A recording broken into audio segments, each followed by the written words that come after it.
4:06 p.m. Man, we are a little late. It's been a long day. It's been a long week for me. It's Thursday. We're waiting for Jackson to get here, guys. And I know we're getting back into the rhythm of things. I'm actually going to cut out the music. And there we go, guys. So let's talk about it. And just want to give you guys a little update on life. I don't know if this matters or anything, but I'll be in Maryland next week. Woohoo! Crab cakes. Somebody's tired. I'm drinking a coffee. Yeah, I am tired. You want to guess what this is? Guess what that was. That was a Red Bull Yellow. I wish, dude. No, it's a Diet Dr. Pep. I don't drink soda anymore. Yeah, if I had a Red Bull, I'd pound a Red Bull. I'm just kidding. I do drink soda, but I only drink like Sprite or Fanta. Fanta. Yeah, just Fanta. I only drink Fanta. What? Fanta. But or a high C or something. But I'm gonna be in Maryland next week. I drive home Sunday morning, get back Sunday night. Probably Monday. I'll get there Monday morning. We'll have a show. I'll probably be tired at my dad's house, like half alive.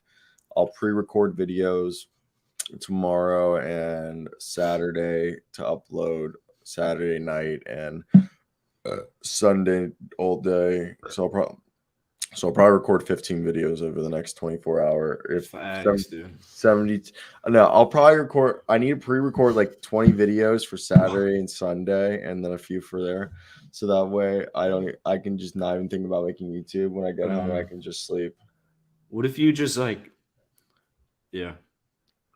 Well, I'm going to be doing research on the drive. I got 3 audiobooks that I'm listening to. I want to hear what they are. NBA shit, bro. Oh, really? Yeah, let me pull them up. Audible. I have a question for you. What if you were driving to Maryland and say you're in like Missouri or something in a cornfield and your car broke down? What would you do? Call my insurance company, AAA, or I have Geico. Oh, cool. But I have my dog. Plus, for me, the thing is my dad's an entrepreneur. One of the businesses he owns is a mechanic shop. So the big thing, so that wouldn't be a huge problem. It'd be a bigger bitch because of my dog being there. But truly, what would go on is that I would, if that were to happen, it wouldn't, because like tomorrow, because I'm a responsible fucking human. Any road trip, you go get your oil changed.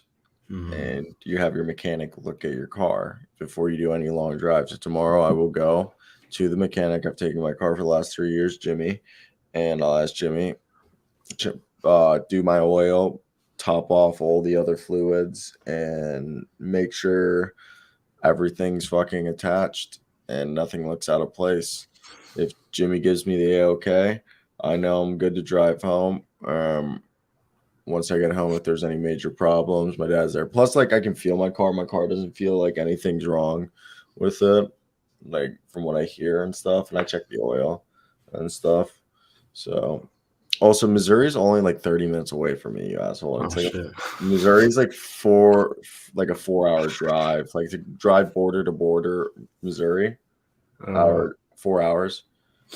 Illinois is like 2.5. Indiana is like 3 hours.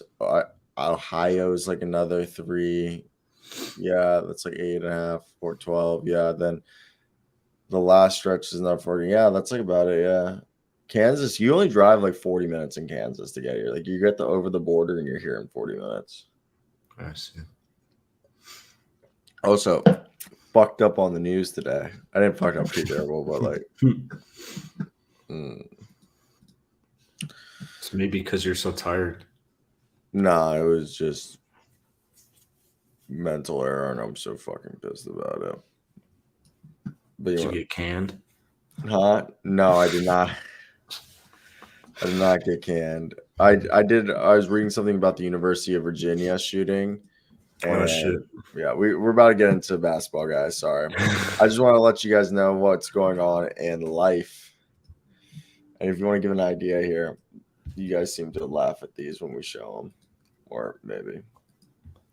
But this is what I had to do. Fucking world's most. You want to see what the world's most boringest fair looks like? I already did. You showed it to us last week.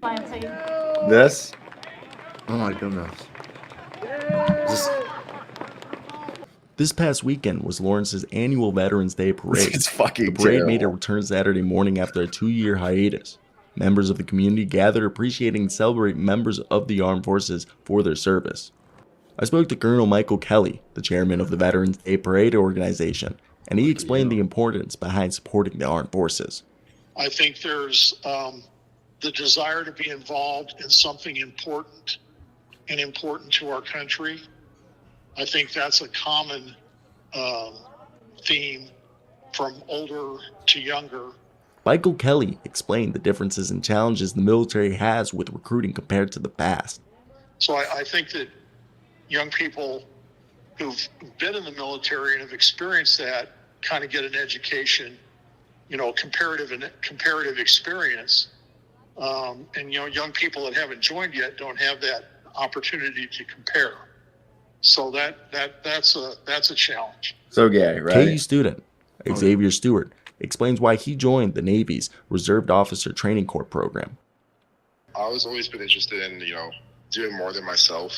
I figured what better way to do that than join the military, and also having like the background of my dad who served, and just having very that shot's interest too in bright. things I should have like put lower filters to make it a little more warm. Hopefully, Lawrence continues to celebrate Veterans Day annually without any more hiatuses. I'm Cyro Asseo, and this is KUJH. Birthday stuff. I used to want to join the Army. So did I joined the Army for a week, and then I called them while tripping balls on acid. And I was just like, I'm not going to pass the truck test, guys. And they're like, don't worry, we'll make sure you do. They're like, no, you don't get it. I was just saying that as my excuse. I really don't want to join. Yeah. But yeah, no, I joined because my parents gave me an ultimatum. So I woke up, went, and I went in there. We did it was for the Marines, because I've always said if I ever joined the military, it was I'm gonna be a fucking Marine, nothing less, nothing more. So I went to the United States Marine Corps. We're going through the whole thing, and we get to disabilities. He asked me, do you have any disabilities? I'm like, I have ADHD. And he like stops, and he goes to me, and he's like, and we like walk outside the recruiting office, and he looks at me. He's like, well, here at the United States Marine Corps, we operate by a gentleman's agreement, and having ADHD is considered a disability in the eyes of the military. Again, I'd like to remind you, we honor the gentleman's agreement. So I'm going to go back there and ask you truthfully if you have any disabilities. You're going to answer those questions as honest as possible. So we go back in there. He asked me again, do you have any disabilities? I'm like, no. And he's like, are you sure? No. And they enlisted me to the Navy. I was supposed to leave October 2019 for boot camp. And I called them from Firefly. I was like, bro, I'm off like a shit ton of Molly and like acid, and like not happening, bro. Blocking your number 2. Peace. Yeah, they love just, it's like a car dealership. Like, they won't leave you alone. Dude, no, they won't. They call you like every day checking up on you. It's annoying because it's like, and then you'll get the follow-up calls for like a couple of years. Like, I'll still get some calls, and I'm like, who's calling me? So I'll pick up, and I'm like, is this Jackson Ulster? I'm like, yeah, it is. Like, you still seriously? Has your life gone to shit? This is General Mike Will from the United States Navy. I was wondering if you had, and it's not one of those things where you feel like, I don't feel comfortable just like hanging up and not providing why. Like, I'm just like, yeah, dude, I'm chilling. Like, I'm a little busy right now. I'll see you later. Bang. What are they gonna do? Show up to your house and fucking SWAT you?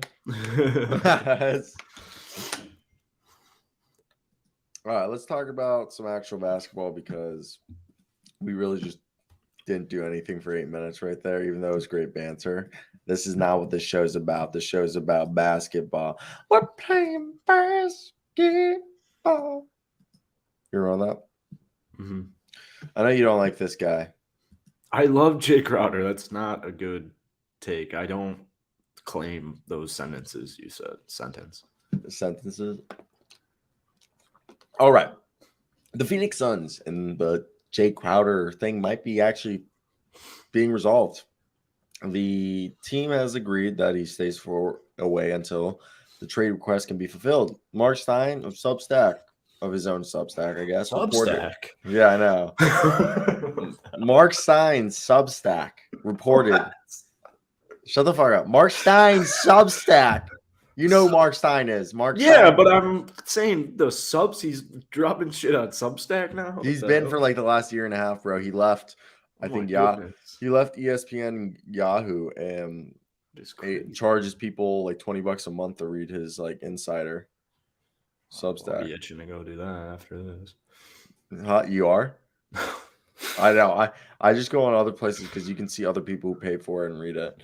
But either way, Mark Stein's Substack reported that there were credible room. I also think Substack paid him to come. Oh, okay. To be like one of the like founding sports writers. Yeah, okay. I don't think he fully went on his own. You know, Okay, I think they gave him like a really fucking good deal. But Mark Stein's Substack reported there were credible rumbles that a Crowder trade has some progress. And this came after Crowder put up a cryptic Instagram post showing a clock. I don't know if you remember, you saw that. Jake Fisher of Yahoo Sports, formerly of Bleacher Report, followed up Mark Stein's reporting by saying that the Phoenix Suns appear close to finalizing a 3-team trade prior to the game against the Golden State Warriors. So who could that be? Is it the deal that I've said all along that includes Duncan Robinson? Or is it a different deal? Might be that deal. Because I've said it all along. I was like, I could see Duncan Robinson and a Jay Crowder trade working out. You just got to find a third team to take on Duncan Robinson and send whatever asset they have to offer to the Suns. Because the Suns don't want Duncan Robinson. So you have to find a team that, okay, we give you Robinson a pick. Can you give the Suns an asset, you know? And like the Rockets. The Rockets would be an option if they did Darius Arch, Jay Crowder for Duncan Robinson to the Rockets with a first-round pick. The Rockets get the first-round pick that they could probably just straight up waive Duncan Robinson if they wanted to, and then they send Eric Gordon to the Phoenix Suns. Another deal is a Bojan Bogdanovic deal. I think that one's a little less likely, but that's a very possible deal as well. I think there's still the Utah Jazz at play because the Utah Jazz might be falling down to earth. Yeah. I'm trying to think of any other. Hey, if my Wolves are trying to get rid of D'Angelo Russell, I'm just kidding. Yeah, I don't think they have a suitable replacement ready. There's just no point guard. I actually listened to a great episode of The Athletic. They just talked about the whole thing. We'll actually talk about the T-Wolves in a little, but like D'Angelo Russell just put him in a fuck situation because there's nothing like his value's down. He just can't trade. There's like it's just very hard to. There's no improvement right there right now. You're kind of stuck. But Jay Crowder, I don't know. I feel like there was a 3-team trade would have happened. Yeah, maybe. I don't know. I hope the Rockets are involved some way. I definitely don't want Duncan Robinson. It'd be cool if he went to the Rockets for a first-round pick and whatever, like 3-team trade with the Rockets, and the Rockets get Jay Crowder, and we either keep him or we buy him out, and then the Lakers get him. What if the Spurs? I'll give you Kendrick Nunn, Damian Jones, and a second-round pick for Jay Crowder. What if Spurs were like, okay, we don't want to brick for Vic, but we're not going to be relevant, so we'll send Jakob Poeltl and Josh Richardson and then Doug McDermott to the Suns, okay? And we'll take Duncan Robinson, our first-round pick, but the Suns have to send us DeAndre Ayton while the Suns send Darius Saric and Jay Crowder to the Heat. I think they're all set with that one. That might be a reach. You might be reaching with that one. But wouldn't that be nice? No, I don't. Because then it'd be for like a journalist, I guess. But for a pro, I'm getting on board with Phoenix, man. I'm telling you. I know, but imagine Jakob Poeltl instead of Ayton. Oh yeah, that's one. I didn't realize that. Yeah, that's what I'm saying. You're so and you do this whole tree because come on, if you like, don't get me wrong, Aiden's awesome, but Pirtle's the perfect center because then you'd have Pirtle, Jacques Landell, and Bismack Biyombo. That's perfect. Everyone's not selfless. No one's selfish right there, and they're just going to be playing to win. Then DeAndre Aiden gets to be the franchise cornerstone with Keldon Johnson and like Devin Vassell and Jeremy Sohan there. And they also get Duncan Robinson. So the Spurs say, fuck tanking. They do a retooling. Then the Heat get themselves Jay Crowder and Dario Saric, while the Suns not only get Jakob Pertl, they get themselves Josh Richardson and Doug McDermott. So what happened to Duncan Robinson in that? Goes to the Spurs with a pick. Oh, okay. So the Spurs get DeAndre Aiden, a pick, and Duncan Robinson for Jakob Pertl, Josh Richardson, and Doug McDermott. Those go to the Suns, and the Suns send Crowder and Saric to the Heat. Yeah, just you know what? Do whatever, Phoenix. Just make this end because it's like, who cares? Who cares, man? If you're gonna do it, just do it. Quit teasing us. It's November 17th. I'm trying to enjoy my Thanksgiving with my family here. It's not like Jay Crowder's LeBron James. Just do something. Figure it out. Can we talk about a guy who's top 5 in the NBA right now? This guy, Jaylen Brown. I could go there. I could go there. If you really want to go there, I'll go there. I'm very curious who this is going to be. Top 5 player in the NBA this season. So Steph Curry, Giannis, Luka, Tatum. All right, damn, bro. Jalen Green?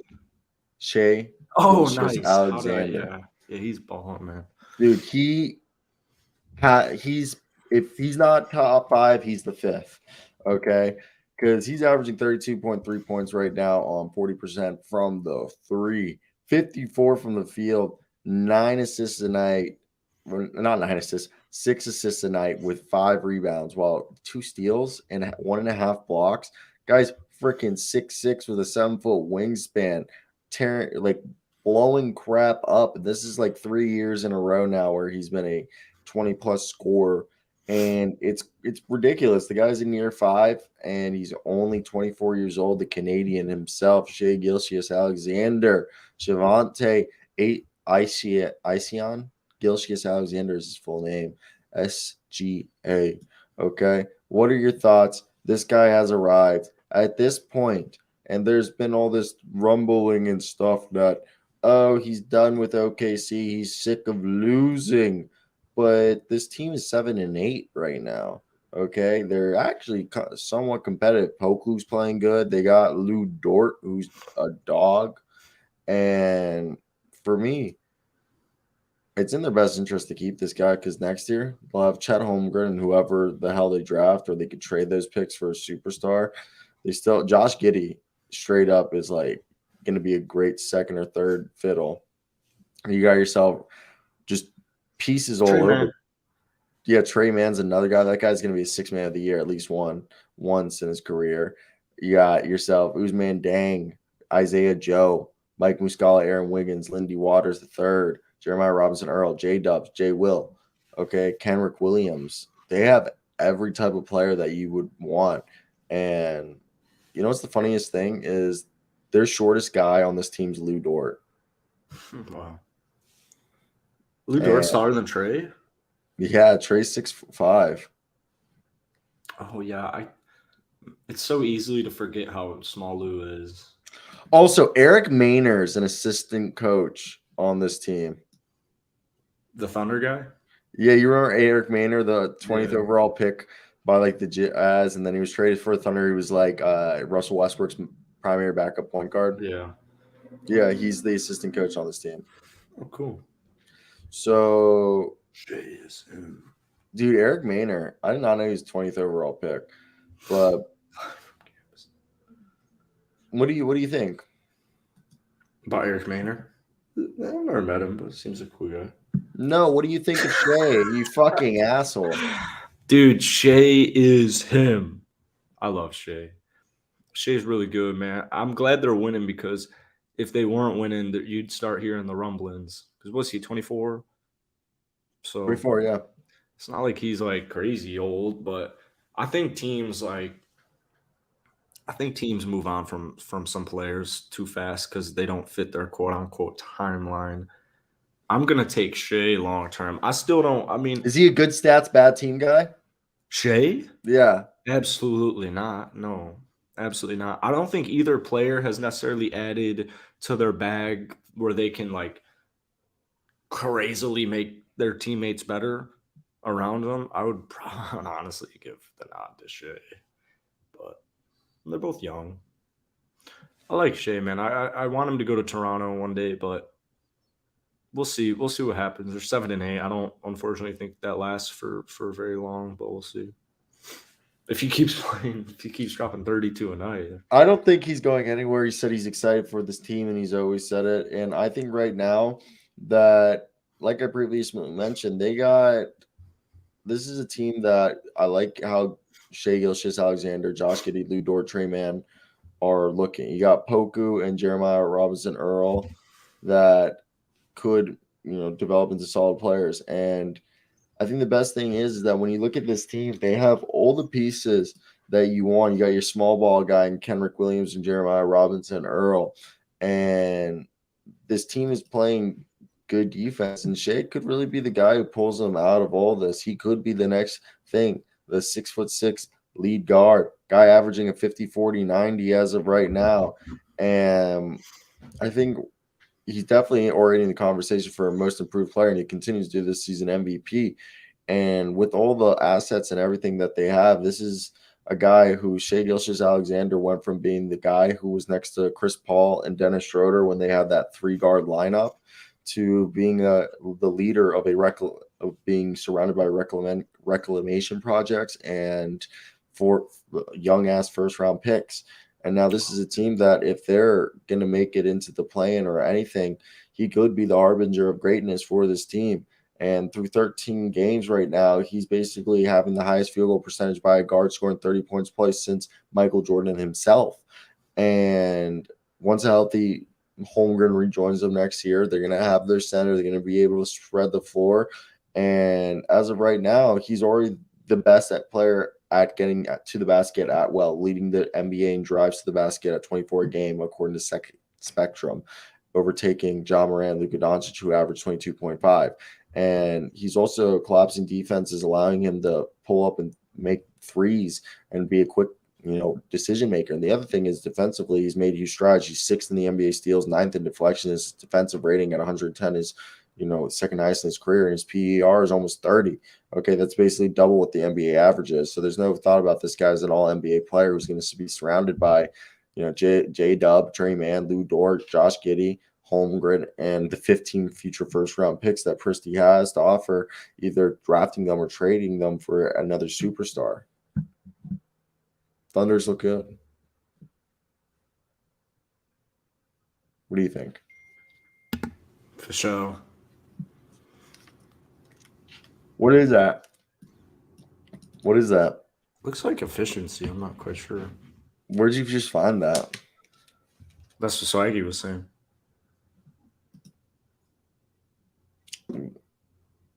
But if his efficiency is like 30, maybe it's a little late. This is probably just different. Maybe it is, but yeah, no. Isn't that crazy to think about right there? Yeah, he's up there with that's what. I'll pull that one up. That's good. Good little picture that I enjoyed. Ooh. 1 second. Ooh, fucking Christ. I'm like losing my nuts. There we go. Share screen window. I thought we had that preview open.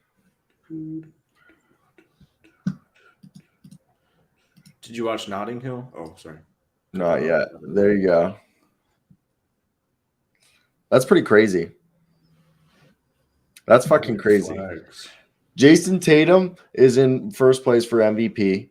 Second place is probably Giannis Antetokounmpo. Third place is either Ja Morant or Devin Booker. Can we just admit Steph Curry's the MVP, but the fourth place is Kevin Durant. Fifth place is probably Shai. 6th place is Nikola Jokic. 7th place is Larry Markkinen. Probably 10th is Steph Curry. What are you doing right now? MVPs? Yeah. You just gave Shai like the 5th and Steph Curry at 10? Yeah, Curry's at 10 in my list. And that'd because Curry's 10. That'd be because Shai's 5 and Curry's 10. Why? I want Let me finish. Let me give you my list. It's my turn. Go. Curry 10. Why? I don't Jokic 9. I would do 8. If we're not factoring record, I don't get why Shai's 5. Luka Doncic. 10. Why? 7. And you're saying it again. I don't get why you're saying it again. Just to piss you off. Steph Curry's MVP. It's actually pretty simple. No disrespect to Shai. It's just. I mean, it's a crazy stat right there. I didn't even know that was a thing. So let's move over. And this will bring up a great conversation. Let's talk about contenders and pretenders. We'll look at the NBA standings. Go do it. Yeah, I'm pulling up the NBA standings. Oh.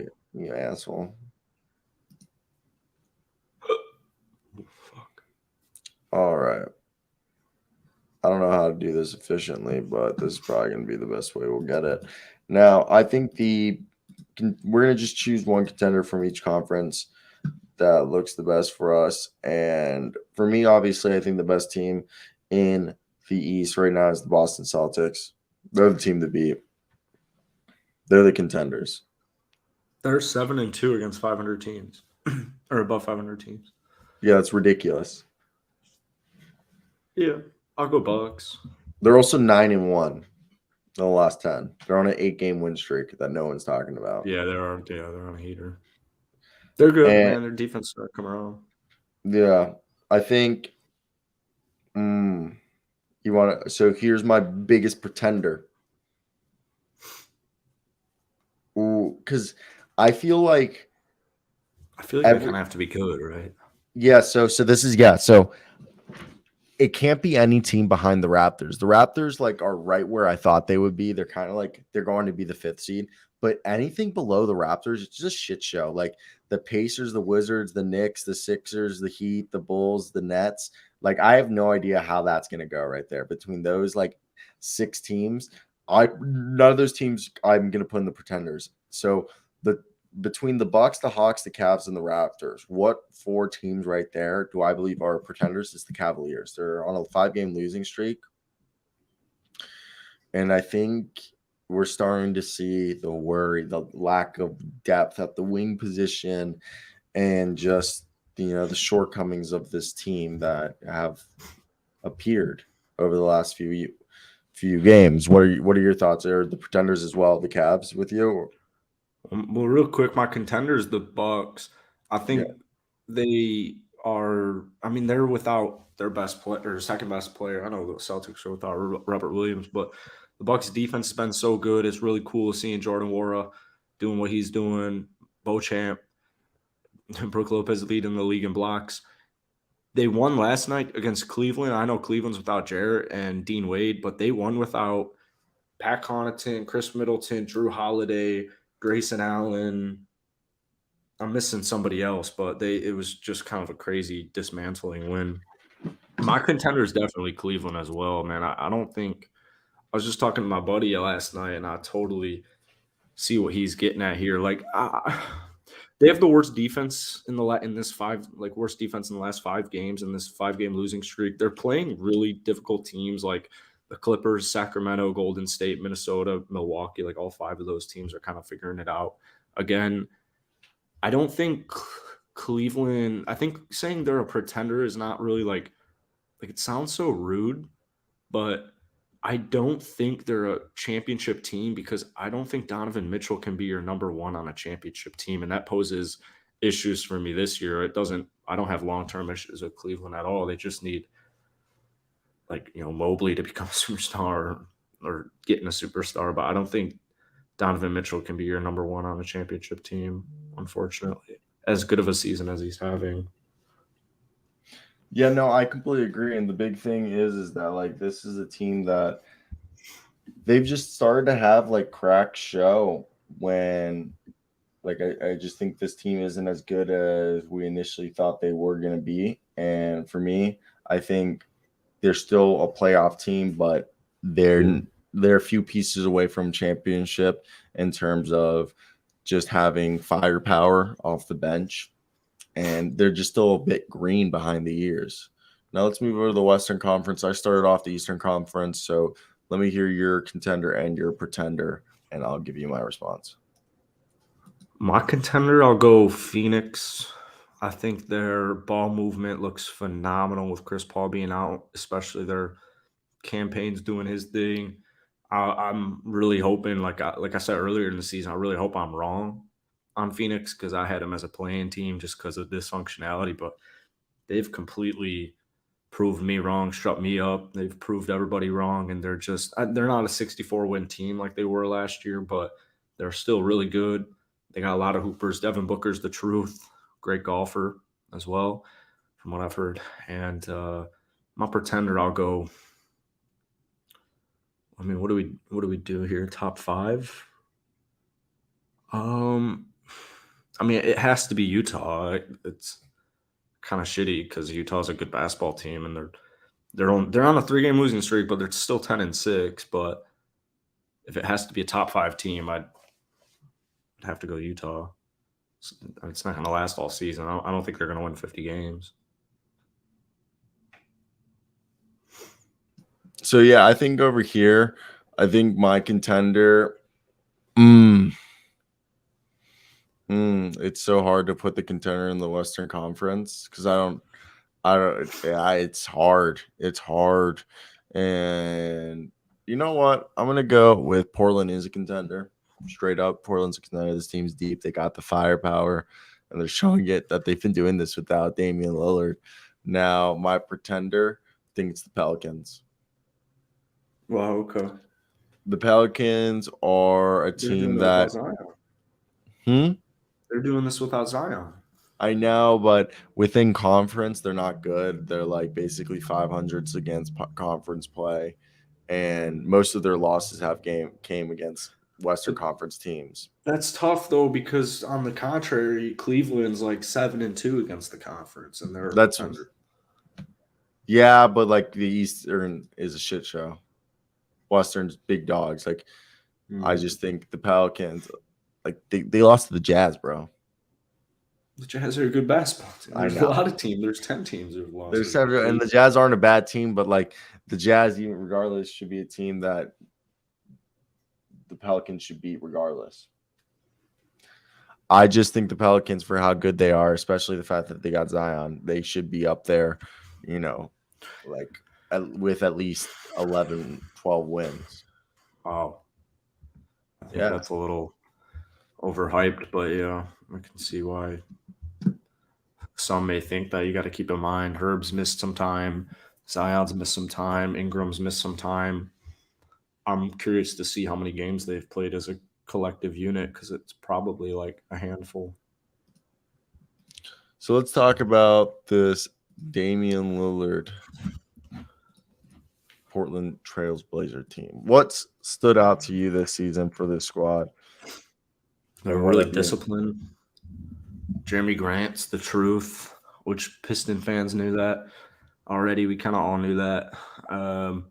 Simons is really nice. Dame's really nice. Their coach Chauncey's doing a phenomenal job. And Damian's balling. I think what should be noted is that they, you know how they got to the Western Conference Finals with Dame, CJ, and Nurkic. I think that they're better right now. And that's how far they went, all the way to the Western Conference Finals with those three. And those three had their problems. And to me, this is a much better collective unit. So I think that should be noted. I think they're really solid. We were talking all off season about why, like, Josh Hart was a big signing and all these different players. You know, Jeremy Grant was a huge signing. I want to double check on their defense, but yeah, there's top 7, 7th ranked defense. So They might be like a piece away from being legitimately in a finals bound team. It might be Gary Payton. We'll see. I think like if Shaden was putting up like 15, that would completely elevate them. But we'll see. You know, he's growing into his own shoes. He's shooting 47% from downtown. But you know what I'm saying? Like they might be like, you know, like a Clarkson away. Clarkson probably a bad example, but like I think they're like a difference maker away from really. If Simons and Grant keep playing this way though. So I completely agree with everything you say, but like this team's legit. They got a 20-point scorer in Jeremy Grant. They got a 20-point scorer in Anthony Simons. They got a great, fourth option in Josh Hart. They got their 4 guys. They got Yosef Nurkic. They got Naz Little. They got Gary Payton coming back. They got Shaden Sharp. And yeah, I feel like a piece. I don't know what piece is going to become available. I mean, if they could bring themselves in Josh Richardson somehow, oh my God, that would be one of the best guys that they could potentially get themselves. But I don't know what pieces are going to become available. Eric Gordon would be a great one, but I just don't know. They're tied up with a lot of salary, so it's not going to be easy to make moves. It's going to be people in free agency. And there isn't that many players in free agency that could help them. If there were, they would have signed them already. And, yeah, I think this is definitely a very, very fun team. And I think they're a contender and a team that Damian Lillard's a legit MVP candidate. Yeah. What would you do if Carmelo Anthony was signed to Portland? I was literally thinking that as I was saying that, and it just wouldn't happen because they're defensive driven.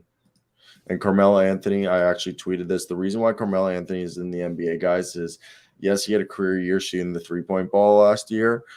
He had the same defensive rating as Duncan Robinson. Brutal. Yeah, and listen to this. Carmelo averaged 13 points on 37.5, 4 rebounds and assists a game, 0.7 steals, and 0.8 blocks. Okay, and those steals and block numbers are inflated, but because a lot of times it's just like balls that ended up in his hand. Duncan Robinson last year, and Carmelo did that in about 26 minutes and 25 minutes, and mainly just off the bench. Duncan Robinson on a down year. Duncan Robinson had 37% from 3, 11 points a night in 25 minutes, 3 rebounds, 2 assists, same amount of steals, and 0.2 blocks. So like it's and like you know what I mean? There's a reason why he's not in the league. It's a risk, yeah, but like Blake Griffin's on an NBA team. Blake Griffin sucks. Well, Blake Griffin does stuff that doesn't show up on the stat sheet. On the stat sheet, shut the fuck up. Blake Griffin still has some value for an NBA roster. Let's move on to a better subject, though. And this is a fantastic little article right now written by Zach Harper. Jesus. NBA coach hot seat tiers. Thibodeau, Rivers on alert. What job security do all 30 coaches have right now? Obviously, we're not going to go through every single one. I think we're just going to go right now. Is this slow enough for you? Yeah. It's crazy how we've done this show for so long and we like never talked Bulls. We do talk Bulls. Like once a month? Fuck you. All right. So you get to leave when you want. Greg Popovich will never be fired. He's 7-3, and it's his 27th year on the job. Okay. Eric Spoelstra. He was handed the job after the Sam Van Gundy, failure, and he was hand chosen by Pat Riley. Steve Kerr. When you win that many championships, you're good. You just got hired, so you're safe unless you are absolute dog shit. Mike Brown, he's going to get at least 2 years. Darvin Ham, unless LeBron James unless LeBron James asks for the man to be fired midway through the season, Darvin Ham should be fine. And Darvin Ham actually I don't think anyone else in the league could get as much as Darvin Ham has gotten out of this Lakers squad. Like Darvin Ham, literally they said this. Darvin Ham was given a bag of groceries that contained oat milk, a box of cereal, and a plastic fork before being told to make a Wagyu steak with sauteed spinach and potatoes au gratin. Not even the Lakers would scapegoat him this early. That is like Zach Harper. That was perfect, though. That was literally where I was going to. Yeah, I do like how LeBron and AD are being held accountable right now, and the rest of their team. That sucks right now. And then Will Hardy makes then Zach Harper makes the joke that Will Hardy would only be fired because Danny H is mad that they're winning. And then too established or good or too good to worry about getting fired. Nick Nurse, everyone here. This is a pro Nick Nurse show. Another thing, we are a pro Ty Lue show. We have both said that we think these are two underrated coaches, not only on their X and O's, but Nick Nurse.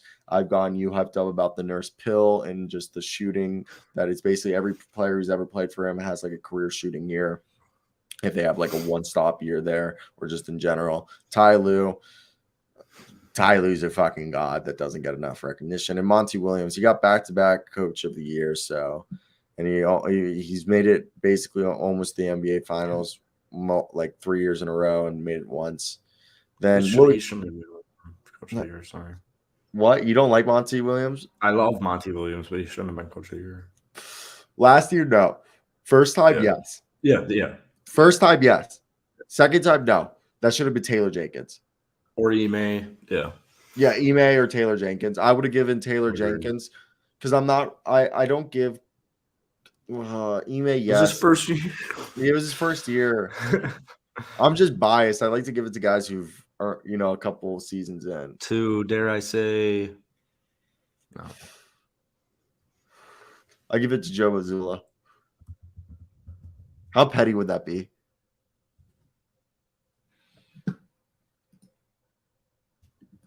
Oh, wow.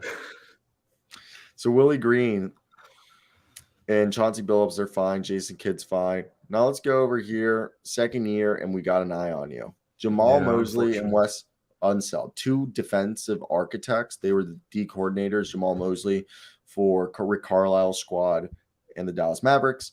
And then Wes Unseld Jr. was for Mike Malone of the Denver Nuggets. Now, I'll read you what they say right here. We'll start off with the Orlando Magic. Something weird happened after Steve Nash and the Brooklyn Nets parted ways. Jamal Mosley moved up to the top of the betting odds for the next NBA coach to be fired. Jamal Mosley is in his second season with the Orlando Magic after being in the NBA coaching journey for roughly 15 years. The Magic are not a team that's supposed to win now after recently getting their franchise guy in Paolo Banchero. This could have been just the betting odds being lazy and looking for a team with bad record to throw their coaches, but this team's pretty bad, and we're supposed to be a bit better. Yeah. I can understand Mosley. I think West should be fine, but I guess I guess they're both I can see the reasoning. It's unfortunate for both of them, but I can see the reasoning so far this year. Well, we'll get to the Wizards in a sec. We're just talking Orlando. I think Orlando, it's just there's been games where they just look like dog shit. Like this was supposed to be a team, and the same thing's going on with Dwayne Casey, and we'll talk about them in a sec. Yeah. That Orlando and Detroit were supposed to be the dark horse teams to make the plan, but they had a good mix of vets and young guys. While the Wizards, they started this year 8-7. Last year they're 10-3. Not quite the same success, but this year they're very I don't know. It's wondering there's sometimes this team isn't good at defense. Sometimes it isn't good at offense. It's weird. They're like such a hot and cold team. Yeah. It just doesn't look like both of these coaches, their coaching isn't having much impact.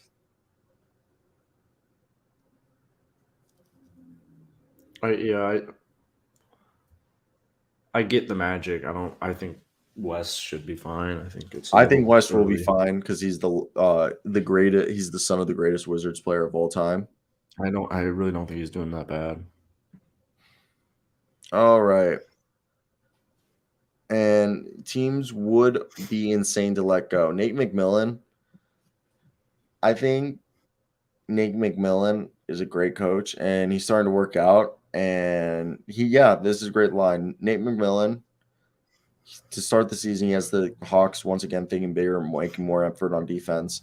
But Nick McMillan's a coach with his flaws, but he's proven in Atlanta that he can win. And as of right now, there's no reason to fire him. And Mark Dignault and Coach Mark, he's a guy that he's been asked to turn a rebuilding team into something competitive on the floor. OKC's allows him to grow as a coach as it grows up its core, and it's going to pay off soon enough. And I think as long as the Thunder stop trying to acquire more picks, they'll be fine. Yeah.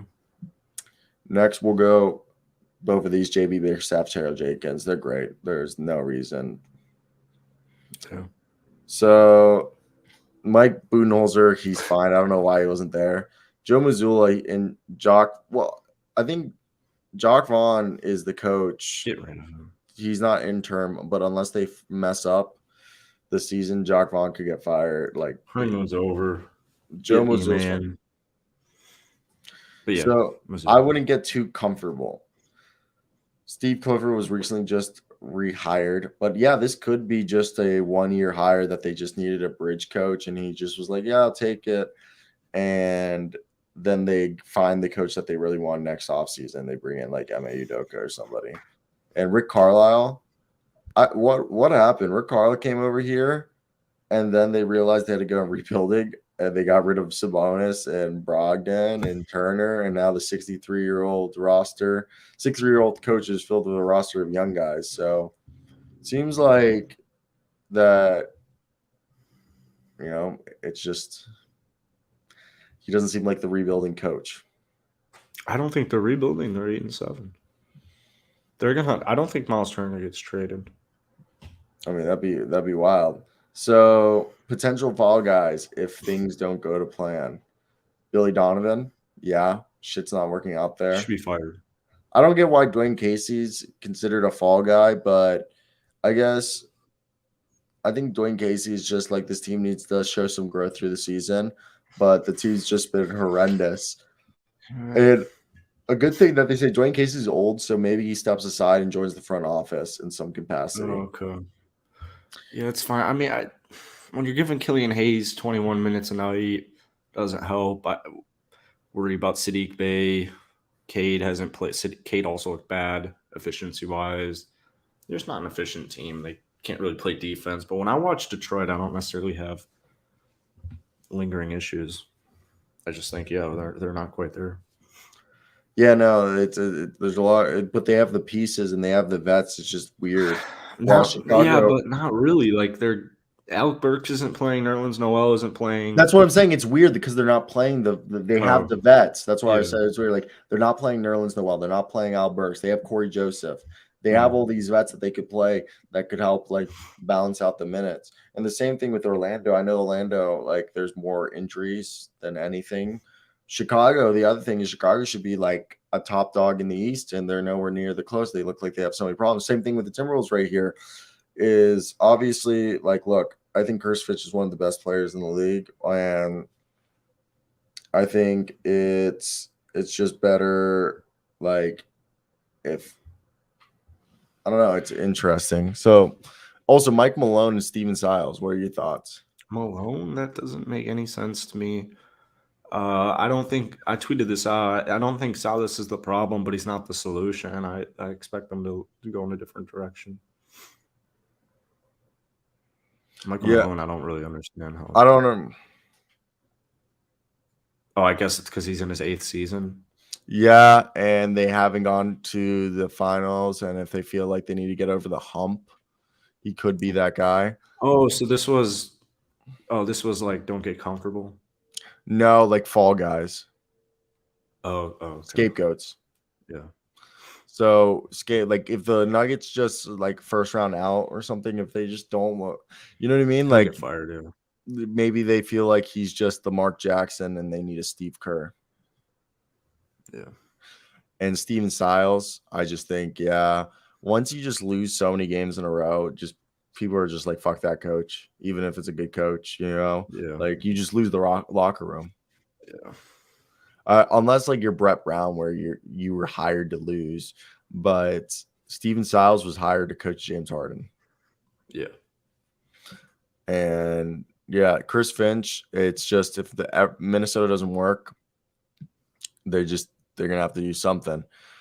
And then I'd maybe update my LinkedIn profile. Tim Thibodeau sucks. Yeah. Like I don't know. I feel like He's a good guy. he's a good, like, I don't know. Like, they're a fun, good team. Tom Thibodeau is a Larry Brown coach who doesn't win like championships. He's the type of guy that every first or second season Tom Thibodeau does, they're like a decent team, but then after the first or second team, it's like he loses the locker room. Like, his first year, everyone buys in, and then after the first year, everyone's like, all right, kind of fuck this guy.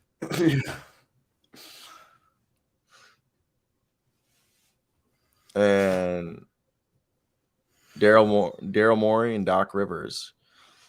You know, Daryl Morey's probably sitting there going like, fuck this. Morey wants a Morey head coach. And you know who Morey wants?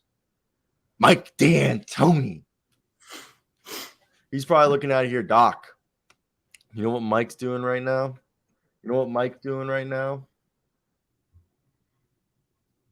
Waiting for me to hire him. He's a coaching advisor for the Pelicans right now. So maybe he comes over here. Yeah. Details as the Athletic expected reinstatement. Kyrie will play Sunday. Yeah, Joe Sci-Fi sell the team. All right, let's do this proto real quickly because I'm about to go. We might not even be able to finish it. That's Sadiq right now. I feel like that's a guy on the Thunder. Wow. I got a good guess. That's Greg Brown.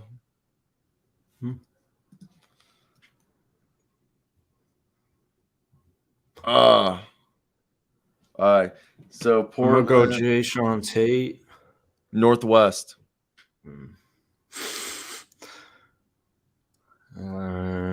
Malik Beasley. Oh, there you go. Who's number 11 on the Jazz? Oh, it's Taylor Horn Tucker, right? Oh, shit. No, he's not order 25. Who's 11 on the Jazz? Oh, it's Mike Conley, no? Oh, yeah, it's Mike Conley. Nice. Good shit, bro. For sure. My first guess. Yeah.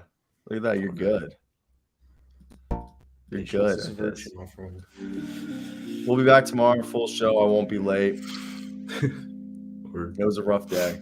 Today was a rough show, but we'll get back into it. I think we had some good clips. I hate this stupid fucking darkness. I'll see you tomorrow, though. I'll see you tomorrow too, buddy.